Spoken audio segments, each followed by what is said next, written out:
नमस्कार दोस्तों। अब तो हद हो गई।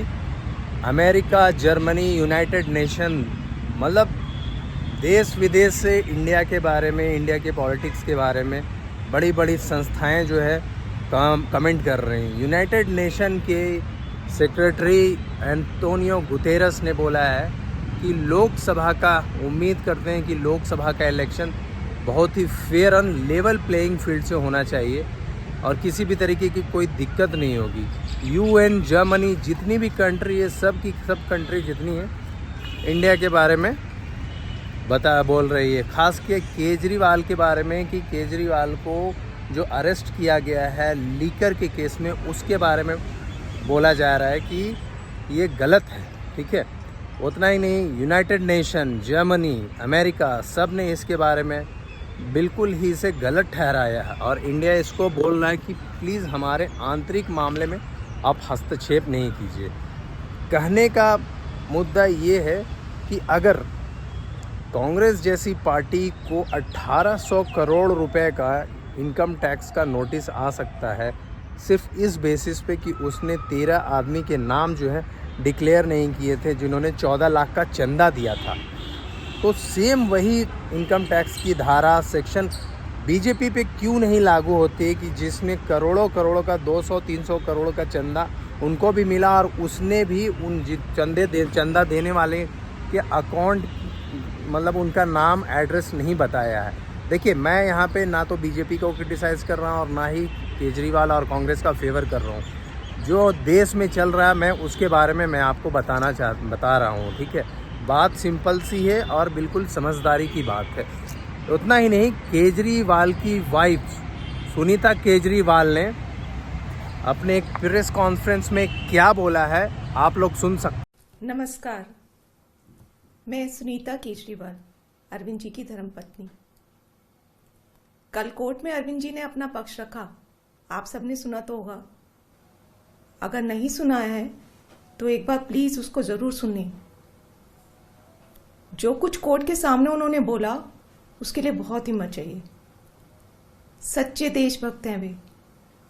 बिल्कुल ऐसे ही हमारे स्वतंत्रता सेनानी अंग्रेजों की तानाशाही से लड़ते थे। पिछले 30 साल से मैं उनके साथ हूं। देशभक्ति उनके रोम रोम में बसी है। अरविंद जी ने देश की सबसे ताकतवर, भ्रष्टाचारी और तानाशाही ताकतों को ललकारा है। आपने अरविंद जी को अपना भाई, अपना बेटा कहा है। क्या इस लड़ाई में आप अपने भाई, अपने बेटे का साथ नहीं देंगे? मुझे पूरा विश्वास है कि हम सब साथ मिलकर यह लड़ाई लड़ेंगे। मैं आपको एक व्हाट्सएप नंबर दे रही हूं। व्हाट्सएप नंबर है 8297324624। फिर से 8297324624। आज से हम एक अभियान शुरू कर रहे हैं जिसका नाम है केजरीवाल को आशीर्वाद।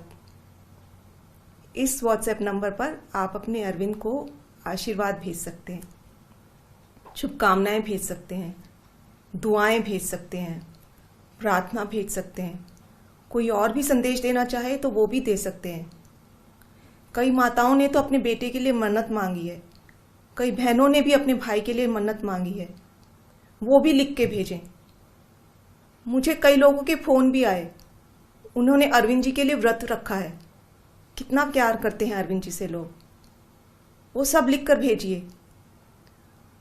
कुछ और भी अगर कहना है, कुछ भी मन में आए, इस व्हाट्सएप नंबर पे लिखकर भेज दीजिए। हर परिवार का हर सदस्य लिख के भेजे। आपके मैसेज पढ़ के उन्हें बहुत अच्छा लगेगा। आपका एक एक मैसेज उन तक पहुंचेगा। मैं आप सबके मैसेज उनको जेल में देकर आऊंगी और उन्हें मैसेज देने के लिए आपको आम आदमी पार्टी का होने की जरूरत नहीं है। आप किसी भी पार्टी से हो, कोई भी हो, अरविंद जी को मैसेज जरूर भेजें। सभी युवा, महिलाएं, बुजुर्ग, बच्चे, अमीर, गरीब सब लोग अपने भाई, अपने बेटे अरविंद जी को कुछ ना कुछ ज़रूर लिखें। और हाँ, इस व्हाट्सएप नंबर का भी खूब प्रचार करें। एक बार फिर से बता रही हूँ, व्हाट्सएप नंबर है 8297324624 8297324624। जय Hind. Please understand, this is not freezing of the Congress party's bank accounts. This is the freezing of Indian democracy.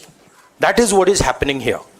Okay, so we are unable, as the biggest opposition party, we are unable to take any action. There's no action we are able to take. We cannot send our leaders anywhere. We cannot book advertisements. We cannot do anything. What else is it if it's not in a... जहाँ तक बात की जाए कि कांग्रेस के खाते को income tax में सीज कर दिया है, तो कांग्रेस ने भी एक प्रेस कॉन्फ्रेंस रखी थी जिसमें राहुल गांधी उसके बारे में बता रहे हैं कि ये कांग्रेस का खाता नहीं सीज हुआ, ये डेमोक्रेसी का अकाउंट सीज किया गया है। बीजेपी, उनका कहना है कि बीजेपी कांग्रेस को बिल्कुल इकोनॉमिक तरीके से चोट मारना चाहती है, पंगु वीक बनाना चाहती है ताकि वो इलेक्शन भी ना लड़ पाएँ।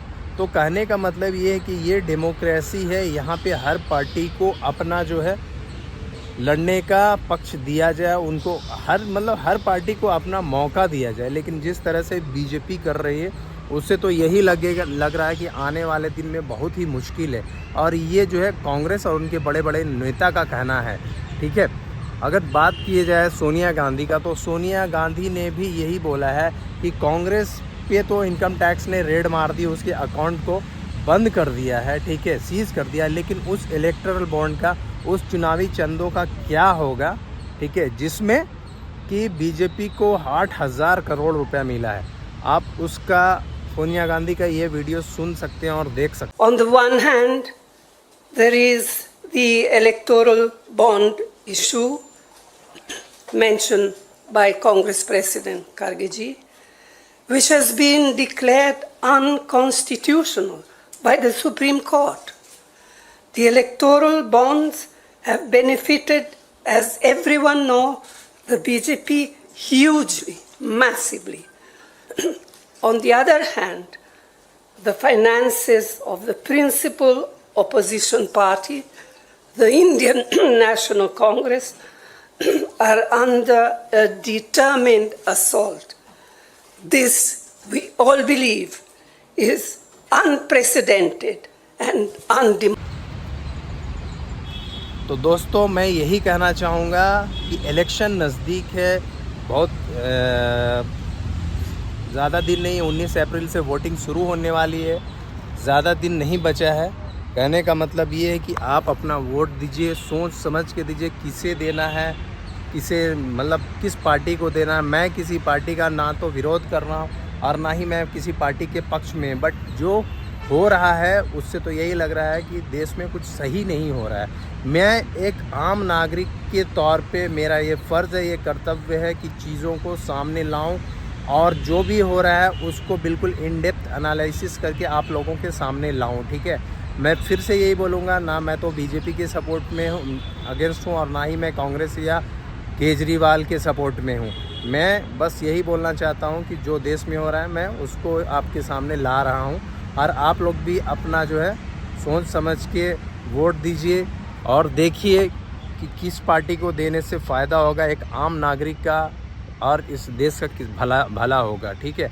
ऐसा ना हो कि चाइना का, जो चाइना में मॉडल चल रहा है, एक वन नेशन वन पार्टी वाला रूल, जहाँ पे लोगों को बोलने तक की स्वतंत्रता नहीं है, डेमोक्रेसी बिल्कुल चौपट ठप हो चुकी है, वहाँ पे कुछ भी आज़ादी नहीं है। तो ऐसा ना हो, आप लोग समझदार हैं, समझदारी से काम लीजिए। और हाँ, लास्ट में मैं यही बोलूँगा कि आपका अगर कोई डाउट, कोई सजेशन है तो प्लीज़ मुझे बताइए, मैं कमेंट्स में लिखिए, मैं आपके डाउट को क्लियर करूँगा और जो सजेशन है उसको मैं फॉलो करूँगा। और हाँ, अगर आप मेरे नए चैनल पर नए हैं तो प्लीज़ मेरे चैनल को सब्सक्राइब कीजिए। अभी के लिए इतना ही, मिलते हैं किसी दूसरे वीडियो में, तब तक के लिए जय हिंद।